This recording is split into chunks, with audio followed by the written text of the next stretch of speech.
Hello, আসসালামু আলাইকুম। কেমন আছেন সবাই? আশা করি সবাই নিশ্চয়ই ভালো আছেন। আজকে আপনাদের সাথে শর্টে আমার একটা ফুল ডে ডেইলি টক শেয়ার করব, যেটা আমার অফ ডেতে আমি কি করেছিলাম। তো ফার্স্ট আমি সকাল সকাল হসপিটালে চলে এসেছিলাম। আমার ভ্যাকসিনেশনের ডেট ছিল, যার জন্য আমি অফ ডে নিতে হয়েছিল। অ্যান্ড আমার ভ্যাকসিনেশনের জন্য আমার ওয়েটিংয়ে ছিল, তারপরে আমার ডাক্তারের অ্যাপয়েন্টমেন্টও ছিল স্কোয়ারে।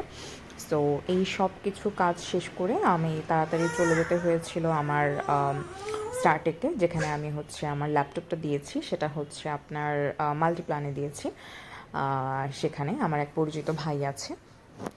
তারপরে আমি সরাসরি চলে গেলাম সেখান থেকে সায়েন্স ল্যাব আড়ংটাতে। আমার কিছু টুকটাক আড়ংয়ের জিনিস নেওয়ার ছিল, স্পেশালি ফ্লাওয়ার দেখার ইচ্ছে ছিল খুব, যেগুলো হচ্ছে আমি বাসায় মাঝে মাঝে একটু চেঞ্জ করে একটু ইউজ করতে পারবো। যেহেতু আমি আপনাদের সাথে শেয়ার করেছিলাম প্রিভিয়াস ব্লগগুলোতে, দেখেছেন মেবি যে আমি নতুন নতুন ফ্লাওয়ার ভাস কিনেছি, বাট সেটার জন্য আমি এখনও পর্যন্ত কোনো ফ্লাওয়ার কিনিনি। আর সবসময় তো অ্যাকচুয়ালি পসিবল না যে নতুন ফ্লাওয়ারটা এনে ইউজ করা, কারণ সবসময় আপনার কাছে ওটা পসিবিলিটিও থাকে না। আমার কাছে পার্সোনালি এই আড়ং আউটলেটটা অনেক বেশি ডেকোরেটেড মনে হয়, বাট কেমন যেন মানে আছে না যে আগে যেমন মগবাজার আড়ংটাতে গেলে মনে হতো মগবাজার আড়ংটা খুবই সুন্দর। যেটা আমার এখন খুব বেশি পার্সোনালি পছন্দ হচ্ছে গুলশান আড়ংটা। কিন্তু আমার কাছে এই আড়ংটা অনেক বেশি কী বলবো মেক ওভার মনে হয়, বাট সাজুগুজু এতটুকুই। মানে অনেক জিনিসপত্র আমার কাছে মনে হয় যে হাতের কাছে পাইও না, বা কেমন যেন। যাই হোক, আমার মেয়ের নয়েজ তো শুনতেই পাচ্ছেন, সে তার খেলাধুলায় মগ্ন। আর এখন তো আমাদের শপিং ব্যাগ দেয় না, নতুন সিস্টেম করেছে। শপিং ব্যাগ না নিলে আপনাকে হচ্ছে 15 টাকা আপনাকে ডিসকাউন্ট দিচ্ছে আপনার প্রোডাক্টের উপর, মানে প্রোডাক্টের অ্যামাউন্টের উপর। সরি যদি আমার ভুল হয়ে থাকে। তারপরে আমি সরাসরি হকার্সে চলে আসলাম। হকার্সে এসে আমি আমার সেই ফেভারিট জিনিসটা খেলাম, জিলাপি এবং পাকোড়া। এটা আমার মাস্ট, মানে হকার্সে যদি আসা হয় তাহলে এটা মাস্ট। আর যদি নিউ মার্কেটে যাই তাহলে নিউ মার্কেটের 1 নম্বর গেটের বাহিরে যে ভেলপুরি আছে সেই ভেলপুরিটা খাই।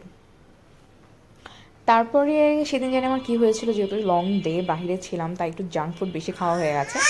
পিঠা ঘরে যাচ্ছিলাম, পিঠা ঘর থেকে পিঠা নেব, আর তার আগে ভাবলাম যে একটা ঝালমুড়ি খেয়ে নিই বেলি রোডে, এটা বেলি রোডে যে পিঠা ঘর আছে সেখানে। এরপরে চলে এসেছিলাম স্বপ্নে, আমার বাসায় কিছু গ্রোসারি ছিল, গ্রোসারিগুলো কিনে সেগুলো নিয়ে গিয়ে আবার ঠিক জায়গা মতো সেগুলো আমার সেট করতে হলো।